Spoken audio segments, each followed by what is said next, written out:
दर्शकबिन नमस्कार। तपाईँ यति बेला हेर्दै हुनुहुन्छ एचबी इन्टरटेनमेन्ट। आज रोल्पा जिल्ला परिवर्तन गाउँपालिका वडा नम्बर 5 राङकोटबाट एकजना कृषकसँग कुराकानी गर्न गइराखेको छु, जुन उहाँको खेती रहेको छ अलैँचीको खेती। तपाईँलाई देखाइसकेको छु र उहाँ अलैँची कहिले रोप्नुभयो, कसरी रोप्नुभयो, उहाँकै मुखारबिन्दुबाट सुन्नेछौँ। उहाँसँग कुराकानी गर्नतर्फ लागौँ। हजुरलाई स्वागत छ। तपाईँको नाम के हो भन्नुहोस् त? नरसिंह रोका। हजुर? नरसिंह रोका। नरसिंह रोका? हजुर। ए, तपाईँले अलैँची खेती गर्नुभएको रहेछ? हजुर। कहिलेबाट गर्नुभयो अलैँची खेती? खै अब साल भन्ने मलाई थाहा छैन, कति सालमा गऱ्यो। लगभग अब खेती लगाएको लगभग 18-19 वर्ष भयो होला। 18-19 वर्ष भयो? धेरै लाउनु भएको छ? हजुर। अनि के छ, आम्दानीको स्रोत कस्तो भइराखेको छ? आम्दानी अब पहिला अब अलि भाउ पनि जान्न त, अलि बिक्ने पनि त्यस्तो नबिक्थ्यो हो। हजुर। अहिले अब 1-2 साल भयो, अहिले त राम्ररी बिक्छ। अब कहिले 700-800, अहिले 900 रुपियाँ किलो जति बेच्यो। हजुर। तर ठिकै हुन्छ अहिले। अब अलिअलि खैले सुक्नेमा रेटमा फरक भएको छ। नभए अब यो खेती ठिकै छ, राम्ररै भइरहन्छ, ठिकै जस्तो लाग्यो ठुकेर। अब तपाईँको वर्षमा कति कमाउनुहुन्छ योबाट? वर्षमा त्यस्तै हो 60-65 हजार कमाइरहनु भएको छ? हजुर। के छ, बिक्री गर्नको लागि सहज छ तपाईँलाई? बिक्री गर्नेलाई त ठेकदार घरै आइपुग्नुहुन्छ हो नि। त्यसो भए के भयो, जस्तै तपाईँलाई देखेर अन्य कृषकहरूले पनि यस्तै गर्ने सोचमा छन् होला। तिनीहरूलाई के भन्न चाहनुहुन्छ? यो उत्पादन गर्न सकिन्छ सकिन्न, गर भन्नुहुन्छ कि नगर भन्नुहुन्छ कि? तपाईँ एउटा अनुभवी भएको नाताले अब पछाडि गर्ने कृषकहरूलाई के भन्नुहुन्छ नि? मैले सबैले गर भनिरहेको छु। हजुर। अब 5 नम्बरतिर कुरातिर पनि 2-4 घरले अहिले यो बर्खामा लगेर लगाउनु भएको छ। हजुर। खै अब सुक्ने नसुक्ने त के हो, अहिले खरिदले गर्दा पनि असर हुन्छ। हजुर। अब सुकिसक्यो भने नसुके अलि अब 10 बेर लगाएमा 5 बेर पनि बच्यो भने त्यसले पनि अब फाइदा र नाफाइदा दिन्छ पछाडि। दिन्छ। 1 सालमै फल्ने कुरा होइन, 3 साल पछाडि फल्नेको सुरु गर्छ। जस्तै तपाईँले अलैँची मात्र लाउनु भएको छ कि अन्य केही खेती पनि गर्नुहुन्छ? मैले त अलैँची त हेरेँ, अरू बाँकी केही छ तपाईँको खेती? अरू अब त्यसमा अब काक्टी 1-2वटा काक्टी पनि छ। हजुर। लगाएको। हजुर। तर अब अरू त होला जस्तो मान्दैन। तर अलैँचीबाट अझसम्म त अब ठिकै भयो। अबदेखि त खैरीले गर्दा अब यो पनि अब खै अब मारमै पर्ला भन्ने जस्तो लाग्छ। खडेरीले गर्दाखेरि सुक्छ भन्ने छ। जस तपाईँलाई देखेर चाहिँ अन्य कृषकहरू चाहिँ हामीले पनि गर्छौँ कि भन्ने आँट लिएर गरिरहनु भएको छ पछिल्लो समयमा। त्यसो भए तपाईँले महिनामा 50-60 हजार कहीँ, महिना र वर्षमा कहीँ जाँदैन? टोटल।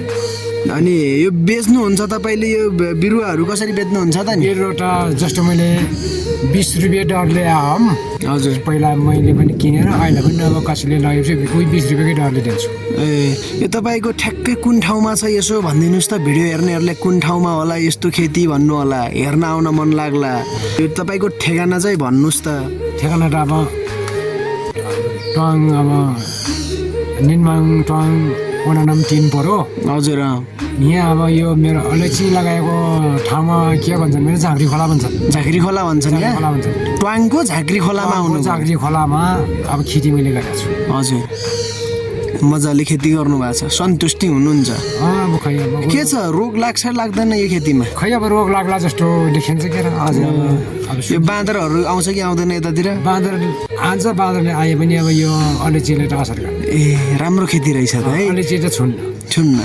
तर साराले पहिला अहिले सारल कटिया थियो। हजुर। सारल चाखेर सारल पनि माया गर्छ। अनि यो बारीमा टिमुरहरू पनि रोप्नु भएको रहेछ? टिमुर पनि लगाइएको छ। टिमुर अब जस तपाईँले आफ्नै देशमा बसेर खेती गर्छु भनेर लाग्नु भएको छ? हजुर। योभन्दा पहिला कहीँ बाहिर जानुभयो? पहिला त म त इन्डिया गएँ। अब कहीँ अब इन्डियामा धेरै बसेँ, 12-15 वर्षसम्म इन्डिया बसेँ। हजुर। इन्डियामा धेरै दुःख पाइयो। हजुर। तर यहाँ आइकन अब यो अलैँची खेती गरेको बेला अहिले अब जे पनि अब अन्य पसल पनि गरिन्छ। हजुर। तर अलैँचीमा ठिकै छ, आम्दानी भइरहेछ, खाने पिउने अब जो भिन्न भइरहेछ, ठिकै छ। जे होस् गरेपछि हुन्छ भन्ने एउटा इन्डियामा चाहिँ। हजुर। इन्डियामा धेरै दुःख पाइयो।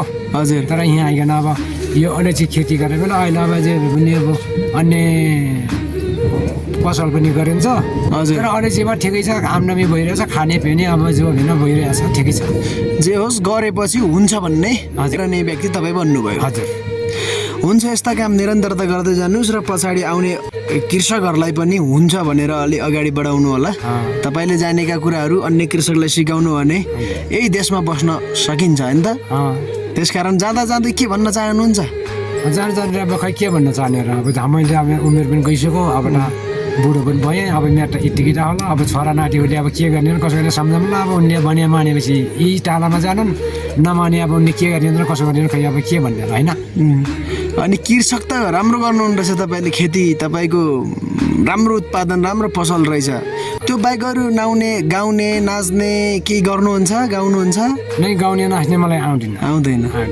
मलाई खेती गर्ने गाई बेसी पाल्ने यतात्यता गर्ने घाँसपात गर्ने त्यो आउँछ हजुर तर नाच्ने गाउनेहरूले आउँदैन है अनि जवानीमा त आयो अन्त बुढोपनमा के आउला र है होइन तपाईँको जवानीमा केही सम्झिनै पर्ने केही गीत दोहोरी सोरी गाउनु भएको छ भने यसो गुनगुनाउनुहोस् खै अब त्यो पनि अब भुलियो अहिले बिर्सिसक्यो के गुनगाउने आउँदैन अन्त भाषा आउँदैन डाकै आउँदैन बुढो भयो है के आउला र कति वर्ष हुनुभयो तपाईँ वर्ष त मेरो 77 वर्ष अब आने बढोमा ठ्याक्कै पुग्छु ए 70 वर्ष भए पनि खेती गर्न छोड्नु भएको खेती त हल्को काम हो गर्छु के भन्छन् पछिल्लो समयमा त अब यो तपाईँ नम्बर 1 नै हुनुहुन्छ होला हाम्रो यतातिर यो अलैँची लगाउने त खै तपाईँको गाउँमा भन्दा पनि यो गाभिसभरिकै नम्बर 1 पहिलाको म ए अलैँची खेतीको राङकोट भरिको तपाईँ नै हो त्यसपछि उरुले लगाए यो कहाँबाट सिक्नुभयो त तपाईँले यस्तो गर्नुपर्छ भनेर उतातिर यो राङ्से गाविसमा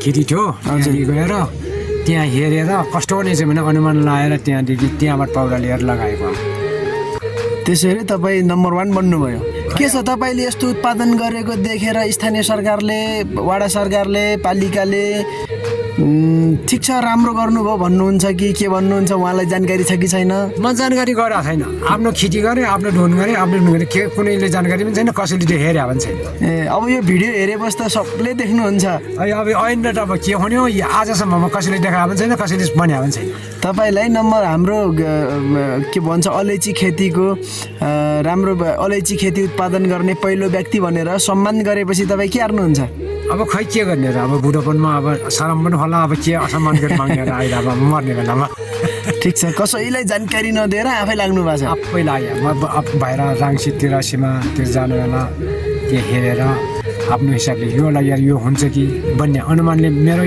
आफ्नै मनको भावनाले आफ्नो मनमा सोचेर मात्रै लगायो मैले कसैले भने यस्तो गरम उसो गरेर भने होइन कि आफ्नो मनबाट उब्जाएर भनेर लगायो ल हुन्छ फेरि तपाईँसँग यस्तै कुराकानी गरौँ ल अब भने छुट्टिन्छौँ नमस्ते आफ्नो कर्ममा लागिरहनुहोस् है त हवस् ल